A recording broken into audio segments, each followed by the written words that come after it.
Hello and welcome to The Essential Reads. My name is Isaac and my goal is to bring to you a bunch of classic audiobooks in an easy and accessible way.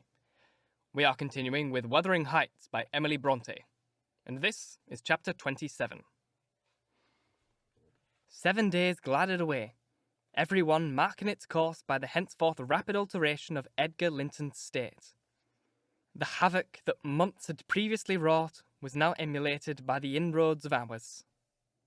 Catherine we would fain have deluded yet, but her own quick spirit refused to delude her. It divined in secret, and brooded on the dreadful probability, gradually ripening into certainty. She had not the heart to mention her rad when Thursday came around. I mentioned it for her, and obtained permission to order out of doors. For the library, where her father stopped a short time daily, the brief period he could bear to sit up, and his chamber, had become her whole world.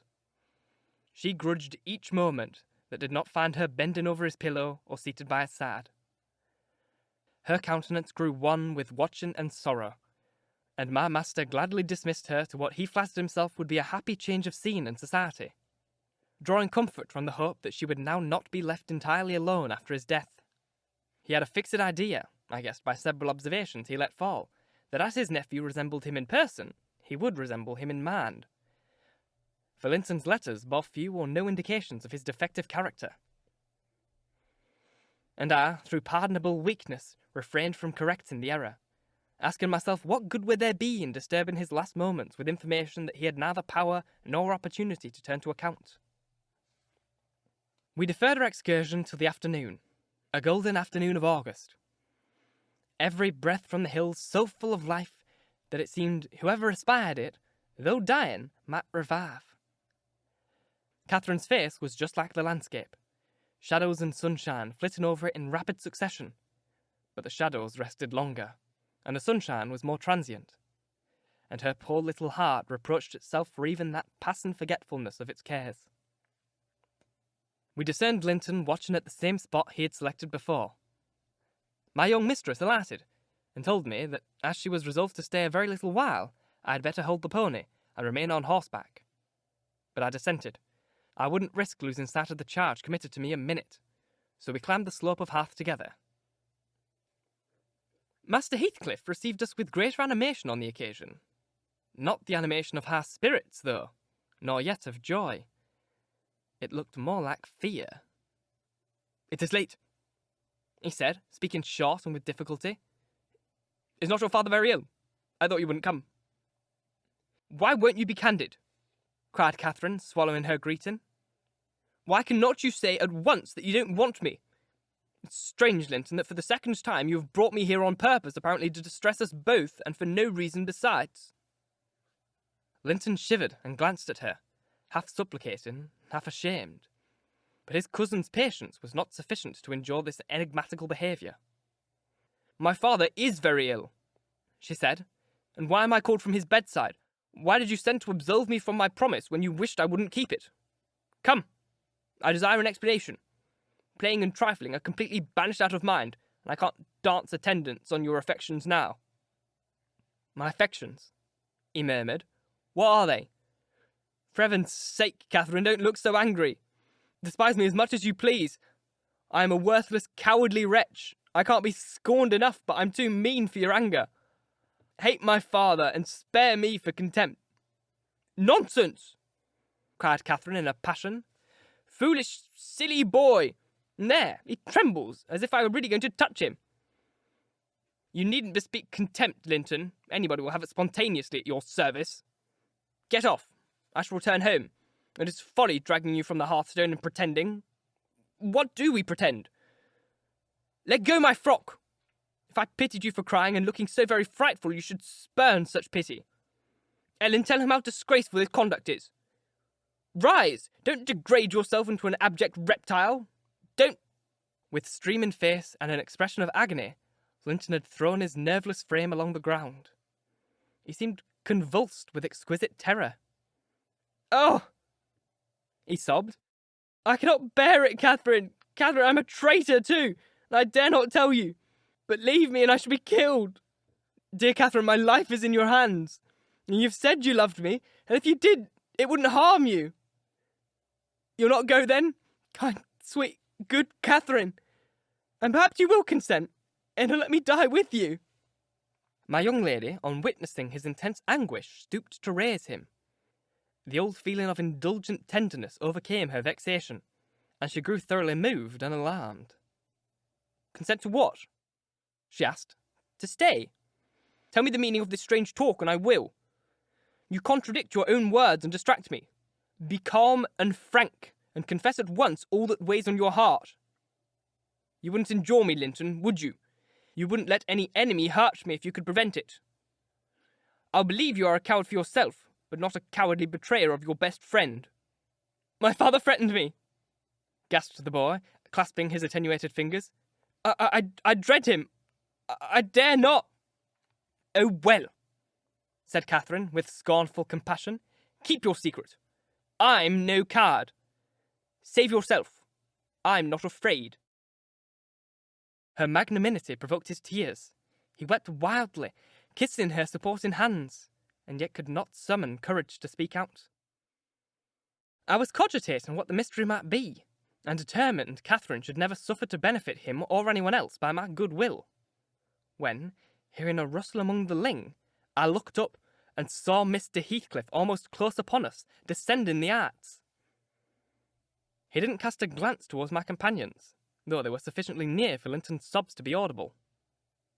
But hailing me in the almost hearty tone he assumed to none besides, and the sincerity of which I could not avoid doubting, he said, It is something to see you so near my house, Nelly. How are you at the Grange? Let us hear. The rumour goes, he added in a lower tone, that Edgar Linton is on his deathbed. Perhaps they exaggerate his illness. No, my master is dying, I replied. It is true enough. A sad thing it will be for all of us, but a blessing for him. How long will he last, do you think? He asked. I don't know, I said. Because, he continued, looking at the two young people who were fixed under his eye. Linton appeared as if he could not venture to stir or raise his head, and Catherine could not move on his account. Because that lad yonder seems determined to beat me, and I'd thank his uncle to be quick and go before him. Hello! Has the whelp been playing that game long? And I did give him some lessons about snivelling. Is he pretty lively with Miss Linton generally? Lively? No. He has shown the greatest distress, I answered. To see him, I should say that instead of rambling with his sweetheart on the hills, he ought to be in bed under the hands of a doctor. He shall be in a day or two, muttered Heathcliff. But first, get up, Linton! Get up! He shouted. Don't grovel on the ground there! Up this moment! Linton had sunk prostrate again in another paroxysm of helpless fear, caused by his father's glance towards him, I suppose. There was nothing else to produce such humiliation. He made several efforts to obey, but his little strength was annihilated for the time, and he fell back again with a moan. Mr. Heathcliff advanced and lifted him to lean against a ridge of turf. Now, he said with curbed ferocity, I'm getting angry. And if you don't command that paltry spirit of yours... Damn you! Get up directly! I will, father. Only let me alone or I shall faint. I've done as you wished. I'm sure Catherine will tell you that I've been cheerful. Keep by me, Catherine. Give me your hand. Take mine, said his father. Stand on your feet. There now. She'll lend you her arm. That's right. Look at her. You would imagine I was the devil himself, Miss Linton, to excite such horror. Be so kind to walk home with him, will you? He shudders if I touch him. Linton, dear, whispered Catherine, I can't go to Wuthering Heights. Papa has forbidden me. He'll not harm you. Why are you so afraid? I can never re-enter that house, he answered. I'm not to re-enter it without you. Stop! Cried his father. We'll respect Catherine's filial scruples. Nelly, take him in, and I'll follow your advice concerning the doctor without delay. You'll do well, replied I, but I must remain with my mistress. To mind your son is not my business." "You're very stiff," said Heathcliff. "I know that, but you'll force me to pinch the baby and make it scream before it moves your charity. Come then, my hero. Are you willing to return escorted by me?" He approached once more and made as if he would seize the fragile being. But, shrinking back, Linton clung to his cousin and implored her to accompany him with a frantic importunity that admitted no denial. However I disapproved, I couldn't hinder her. Indeed, how could she have refused him herself? What was filling him with dread we had no means of discerning, but there he was, powerless under its grip, and any additions seemed capable of shocking him into idiocy. We reached the threshold. Catherine walked in, and I stood waiting till she had conducted the invalid to a chair, expecting her out immediately, when Mr. Heathcliff, pushing me forward, exclaimed, "My house is not stricken with the plague, Nelly, and I've a mind to be hospitable today. Sit down, and allow me to shut the door." He shut, and locked it also. I started. "You shall have tea before you go home," he added. "I'm by myself. Hareton has gone with some cattle to the Leas, and Zillah and Joseph are off on a journey of pleasure. And though I'm used to being alone, I'd rather have some interesting company if I can get it. Miss Linton, take your seat by him. I'll give you what I have. The present is hardly worth accepting, but I have nothing else to offer. It is Linton, I mean." How she does stare. It's odd what a strange feeling I have to anything that's afraid of me. Had I been born where laws are less strict and tastes less dainty, I should treat myself to a slow vivisection of those two as an evening's amusement. He drew in his breath, struck the table, and swore to himself. By hell, I hate them. "I'm not afraid of you," exclaimed Catherine, who could not hear the latter part of his speech. She stepped close up, her black eyes flashing with passion and resolution. "Give me that key. I will have it," she said. "I wouldn't eat or drink here if I was starving." Heathcliff had the key in his hand that remained on the table. He looked up, seized with a sort of surprise at her boldness, or possibly reminded by her voice and glance of the person from whom she inherited it. She snatched at the instrument and half succeeded in getting it out of his loosened fingers, but her action recalled him to the present, and he recovered it speedily. "Now, Cathy and Linton," he said, "stand off, or I shall knock you down, and that'll make Mrs. Dean mad." Regardless of this warning, she captured his closed hands and its contents again. "We will go," she repeated, exerting her utmost efforts to cause the iron muscles to relax, and finding that her nails made no impression, she applied her teeth pretty sharply. Heathcliff glanced at me a glance that kept me from interfering a moment. Catherine was too intent on his fingers to notice his face. He opened them suddenly, and resigned the object of dispute. But ere she had secured it, he seized her with the liberated hand, and pulling her on his knee, administered the other a shower of terrific slaps on both sides of the head, each sufficient to have fulfilled his threat had she been able to fall. At this diabolical violence, I rushed on him furiously. "You villain!" I began to cry. "You villain!" A touch on the chest silenced me. I'm stout and soon out of breath, and what with that and the rage, I staggered dizzily back and felt ready to suffocate or burst a blood vessel. The scene was over in 2 minutes. Catherine released, put her 2 hands to her temples, and looked just as if she were not sure whether her ears were off or on. She trembled like a reed, poor thing, and leant against the table, perfectly bewildered. "I know how to chastise children, you see," said the scoundrel grimly as he stooped to repossess himself of the key which had dropped to the floor. "Go to Linton now, as I told you, and cry at your ease. I shall be your father tomorrow. Oh, the father you'll have in a few days, and you shall have plenty of that. You can bear plenty. You're no weakling. You shall have a daily taste if I catch such a devil of a temper in your eyes again." Cathy ran to me instead of Linton and knelt down and put her burning cheek on my lap, weeping aloud. Her cousin had shrunk into a corner of the settle as quiet as a mouse, corrected himself, I dare say, that the correction had lighted on another than him. Mr. Heathcliff, perceiving us all confounded, rose and expeditiously made the tea himself. The cups and saucers were laid ready. He poured it out and handed me a cup. "Wash away your spleen," he said, "and help your naughty petting man. It is not poisoned, though I prepared it. I'm going out to seek your horses." Our first thought on his departure was to force an exit somewhere. We tried the kitchen, but that was fastened outside. We looked at the windows. They were too narrow even for Cathy's little figure. "Master Linton!"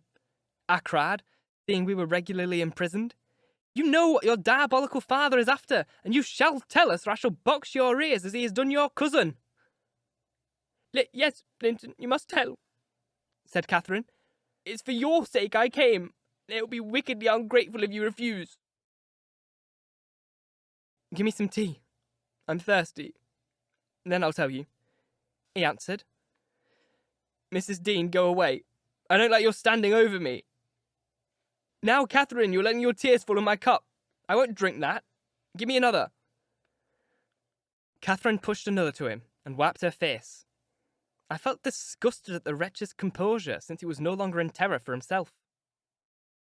The anguish he exhibited on the moor subsided as soon as ever he entered Wuthering Heights, so I guessed he had been menaced with an awful visitation of wrath if he failed in decoying us there, and that accomplished, he had no further immediate fears. "Papa wants us to be married," he continued after sipping some of the liquid, "and he knows your papa wouldn't let us marry now. He's afraid of my dying if we wait, so we're to be married in the morning, and you're to stay here all night. And if you do as he wishes, you shall return home the next day and take me with you." "Take you with her, pitiful changeling?" I examined. "You marry? Why, the man is mad, or he thinks us fools, everyone. And you imagine that that beautiful young lady, that healthy, hearty girl, will tie herself to a little perishing monkey like you? Are you cherishing the notion that anybody, let alone Miss Cathy and Linton, would have you for a husband? You'll want whipping for bringing us in here at all, with your dastardly pulling tricks. And don't look so silly now. I've a very good mind to shake you severely for your contemptible treachery and your imbecile conceit." I did give him a slight shaking, but it brought on the cough, and he took to his ordinary resource of moaning and weeping, and Catherine rebuked me. "Stay all night? No," she said, looking slowly round. "And then I'll burn that door, but I'll get out." And she would have commenced the execution of her threat directly, but Linton was up in arms for his dear self again. He clasped her in his two feeble arms, sobbing, "Won't you have me and save me? Not let me come to the Grange? Oh, darling Catherine, you mustn't go and leave me after all. You must obey my father, you must." "I must obey my own," she replied, "and relieve him from this cruel suspense. The whole night, what would he think? He'll be distressed already. I'll either break or burn away out of the house. Be quiet. But if you hinder me, Linton, I love Papa better than you." The mortal terror he felt of Mr. Heathcliff's anger restored to the boy his coward's eloquence. Catherine was near distraught. Still she persisted that she must go home, and tried entreaty, in her turn, persuading him to subdue his selfish agony. While they were thus occupied, our jailer re-entered. "Your beasts have trotted off," he said, and, "Now, Linton, snivelling again. What's she been doing to you? Come, come. Have done and get to bed. In a month or two, my lad, you'll be able to pay her back her present tyrannies with a vigorous hand. You're pining for pure love, are you not? Nothing else in the world, and she shall have you. There, to bed. Zillah won't be here tonight. You must undress yourself. Hush! Hold your noise. Once in your room, I'll not come near you. You needn't fear. By chance, you've managed tolerably. I'll look to the rest." He spoke these words, holding the door open for his son to pass, and the latter achieved his exit exactly as a spaniel might, which suspected the person who attended on it of designing a spiteful squeeze. The lock was resecured. Heathcliff approached the fire, where my mistress and I stood silent. Catherine looked up and instinctively raised her hand to her cheek. His neighbourhood revived a painful sensation. Anybody else would have been incapable of regarding the childish act with sternness, but he scowled on her and muttered, "Oh, are you now afraid of me? Your courage is well disguised. You seem damnably afraid." "I am afraid now," she replied, because if I stay, Papa will be miserable, and how can I endure making him miserable when he... Mr. Heathcliff, let me go home. I promised to marry Linton. Papa would like me to, and I love him, and why should you wish to force me to do what I am willing to do myself?" "Let him dare to force you!" I cried. "There's law in the land, thank God there is, though we be in an out-of-the-way place. I'd inform if it were my own son, and it's felony without benefit of clergy." "Silence!" said the ruffian. "To devil with your clamour. I don't want you to speak. Miss Linton, I shall enjoy myself remarkably in thinking your father will be miserable. I shall not sleep for satisfaction. You could have hit on no surer way of fixing your residence under my roof for the next 24 hours than informing me that such an event would follow. As to your promise to marry Linton, I'll take care you shall keep it, for you shall not quit this place till it is fulfilled." "Send Ellen, then, to let Papa know I'm safe," exclaimed Catherine, weeping bitterly. "Or marry me now. Poor Papa. Ellen, he'll think we're lost. What shall we do?" "Not he. He'll think you were tired of waiting on him, and run off for a little amusement," answered Heathcliff. "You cannot deny that you entered my house of your own accord, in contempt of his injunctions to the contrary. And it is quite natural that you should desire amusement at your age, and that you should weary of nursing a sick man, and that man only your father. Catherine, his happiest days were over when yours began. He cursed you, I dare say, for coming into the world. I did, at least. And it would just do if he cursed you as he went out of it. I'd join him. I don't love you. How should I? Weep away. As far as I can see, it will be your chief diversion hereafter, unless Linton make amends for other losses, and your provident parent appears to fancy he may. His letters of advice and consolation entertained me vastly. In his last he recommended my Jewel to be careful of his, and kind to her when he got her. Careful and kind. That's paternal. But Linton requires his whole stock of care and kindness for himself. Linton can play the little tyrant well. He'll undertake to torture any number of cats if their teeth be drawn and their claws pared. You'll be able to tell his uncle fine tales of his kindness when you get home, I assure you. You're right there, I said. Explain your son's character. Show his resemblance to yourself. And then I hope Miss Cathy will think twice before she takes the cockatrice. I don't mind much speaking of his amiable qualities now, he answered, because she must either accept him or remain a prisoner, and you along with her till your master dies. I can detain you both quite concealed here. If you doubt, encourage her to retract the word, and you'll have an opportunity of judging. I'll not retract my word, said Catherine. I'll marry him within this hour if I may go to Thrushcross Grange afterwards. Mr. Heathcliff, you are a cruel man, but you are not a fiend, and you won't, from mere malice, destroy irrevocably all my happiness.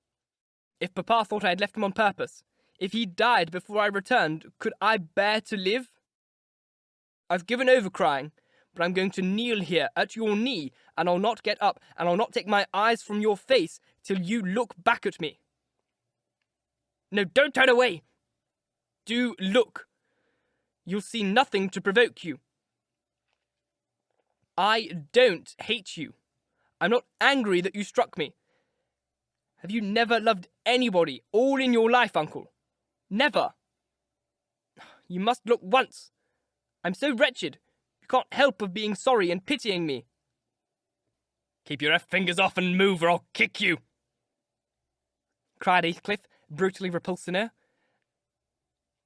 I'd rather be hugged by a snake. How the devil can you dream of fawning on me? I detest you. He shrugged his shoulders, shook himself indeed as if his flesh crept with aversion, and thrust back his chair, while I got up and opened my mouth to commence a downright torrent of abuse, but was rendered dumb in the middle of the first sentence by a threat that I should be thrown into a room by myself for the very next syllable I uttered.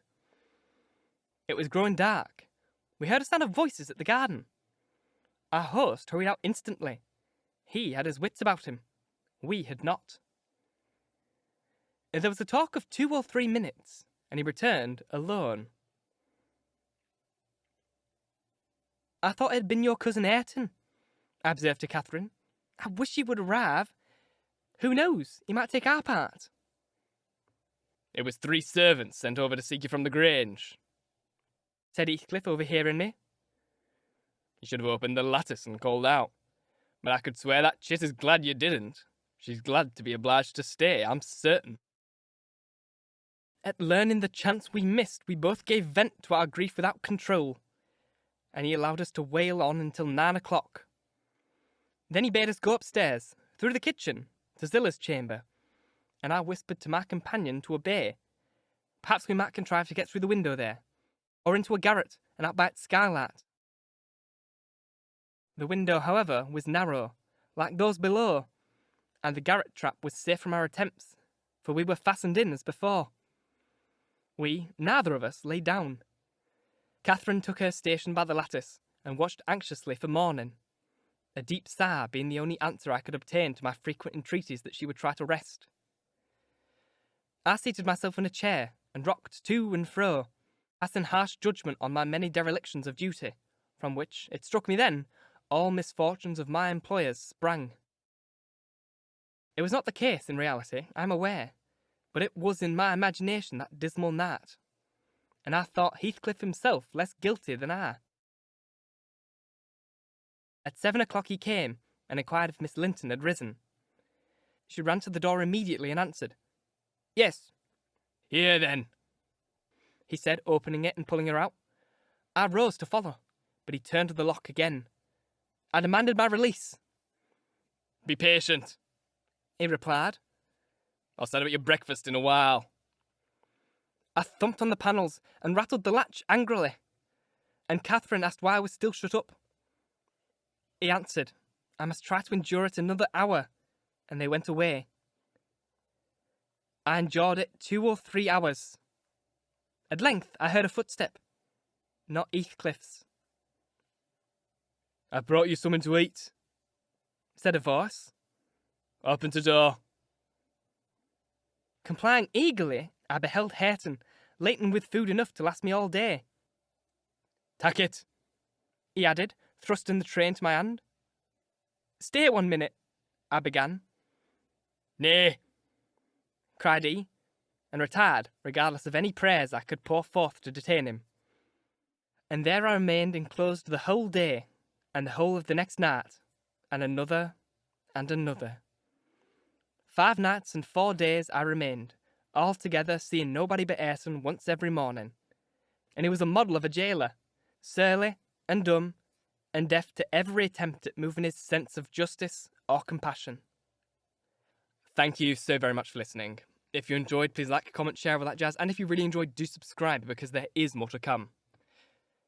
If you're listening on podcast, please leave a review, as it helps get this in front of as many people as possible, and reading your reviews really makes my day. I've got a really bad dry cough at the moment. I read this entire chapter feeling as if I were Linton, just having a coughing fit every sort of 10 minutes or so. If you want to support the show further, there's a Ko-Fi link which should now be on screen for YouTube. If you're on podcast, the link to that is in the description box. It's like a little extra way to support me financially in doing this. If you really like what I do and you want to support it extra in that way, you can most definitely do so following that link. Once again, thank you very, very much for listening. And until next time, bye-bye.